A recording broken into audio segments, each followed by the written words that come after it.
Tua, we're very happy with. He's our starting quarterback. He did a nice job this year coming in as a rookie with no offseason and the challenges of dealing with all that. And very happy with him and looking forward to watching him progress here over with an offseason here and going into next year. And, for us, not really talking about draft strategy, anything right now. The season just ended. If your desire is to add competition and upgrade at all positions, is quarterback part of that calculus? Yeah, it's every position. Like I said, it makes everyone great. I mean, there's been history has shown, doesn't matter who it is you're always looking to bring in guys that fit your system and will push people and make them better. But also want to be clear that Tua is our starter, and we're very happy with his development so far. It's so funny watching Brian Flores on the other side of the screen while Chris Grier is talking. Flores just wants to get up and leave. He's had enough. He's like, damn, it's been a dark grind all year. He's like, I'm writing and I've been in the dark grinding all year. I'd like to get out and enjoy Florida and see my family. That's what he's saying. Like, come on, hurry up. Hey, look, I put no stock in anything that is said during these perfunctory end-of-season press conferences. Yes, Tua is their starting quarterback.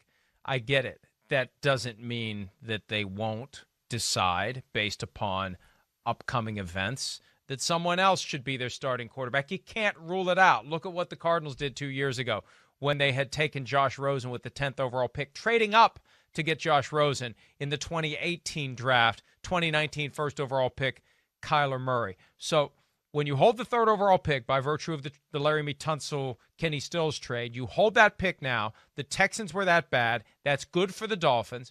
You have to evaluate all the quarterbacks. You have to, because you may be trading that pick to somebody who wants to come up and get a quarterback. So you need to be able to negotiate properly and effectively the terms of that trade, and what better way to do it than to have your own opinions about who that quarterback's going to be, because they're not trading for the pick, they're trading for the player. So in the process of evaluating the player, maybe you decide that player's better than the one that you have, and that's the way football is. They're always looking for someone better than who they have. They don't come out and say it.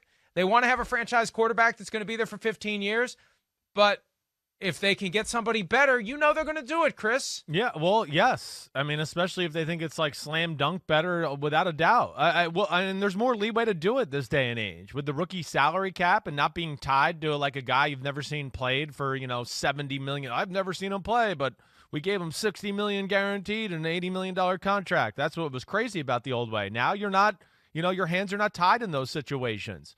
I do expect Tua to be the starter, though. I do. And this, everything I know, Mike, this was Chris Grier's guy. He was the guy. I've heard from a lot of people who I trust. I've heard it was an owner's pick. I've heard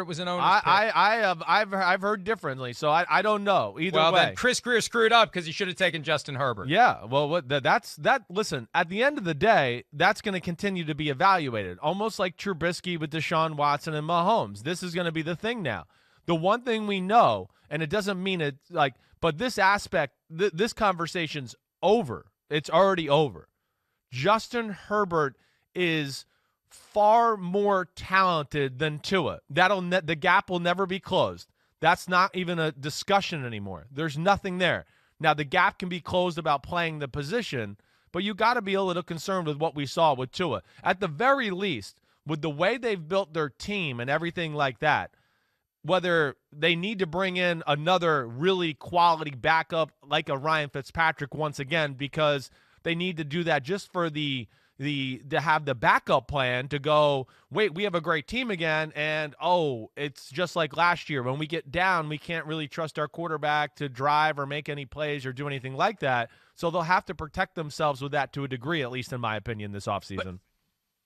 But the mere fact that I'm saying that, I know. That you're saying that. Right, I know. When else have we ever had that caveat for a budding franchise high first-round quarterback? That wasn't the conversation for Josh Rosen. It wasn't, they need to have a guy who can come in if Josh Rosen urinates down his leg during the game and we don't know what to do. And again, it hurts me to say it because I love Tua the person, but Tua the quarterback has a long way to go to catch Justin Herbert, as you said, and to be who they expected him to be when all the tank for Tua talk was happening in 2019.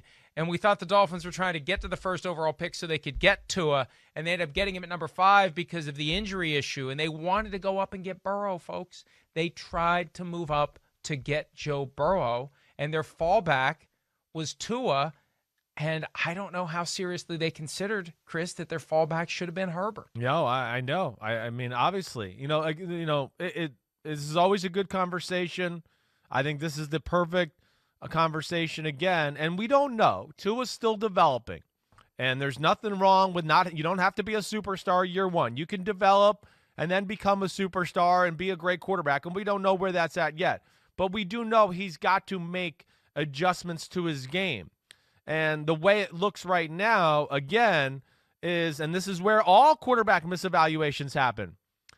Tua was drafted with the thought of, wait, he's coming with Alabama, right? Guys are going to be wide open and the protection's going to be perfect. And, right, that's the guy I'm getting. Oh, no, you're not. It's the NFL. It's not going to be like that. You're not going to be considerably better than every team you're on the field with every week like he was at Alabama. And that's where Tua's got to adjust. He's going to have to adjust his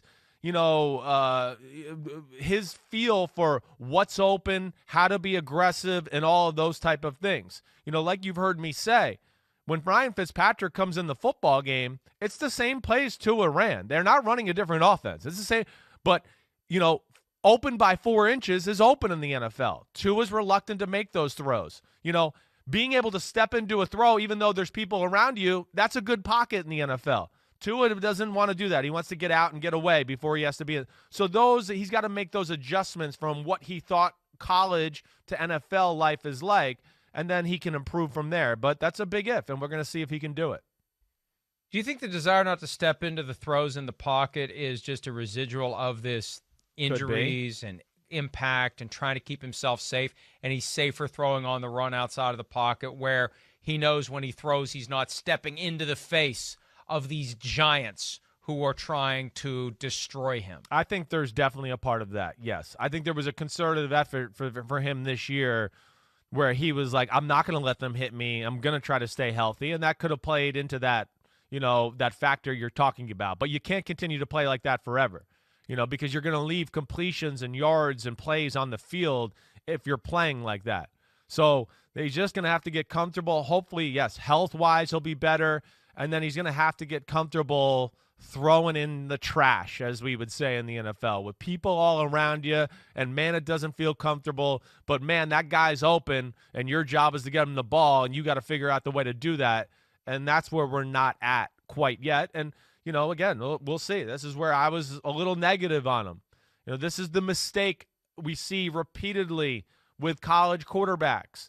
The Matt Leinerts, the Tim Tebows, we just go, oh, they win and the stats are great. Yeah, okay. Wait, Tim Tebow threw it 3 feet and Percy Harvin ran 70 yards. Matt Leinart threw it 4 feet and Reggie Bush ran 80 yards. And we went, whoa, what great quarterback play. And I want to go, no, the coach just said throw it to that guy. And that's all they did. That wasn't that hard. And that's where misevaluation continues to happen at the position. In his defense, Tim Tebow completed 80% of his 3-foot passes. Yes, he did. One last thing, though. This really is a painful discussion for me because Tua is awesome. I know. We loved him last year when we interviewed him. I've talked to him. He's great. His family's great. He is a great young man, and we hope that these issues, these areas of improvement get addressed so he can blossom into a great quarterback. He would be an excellent representative of the NFL for the next 10, 15, 20 years. We want him to get there. And if you're a Dolphins fan, I don't think your interests are best served by just burying your head in the sand and saying, well, we just have to stick with this guy. Hey, we picked him over Justin Herbert. We have to stick with him no matter what. The reality of the NFL is they're always looking for the next guy who's going to be better than the guy they have. And if they can get him, they need to do it. That's what's in the best interest of the team. Hi, I'm Mike Tirico, and thanks for watching. Make sure to hit subscribe for the latest news and highlights from NBC Sports.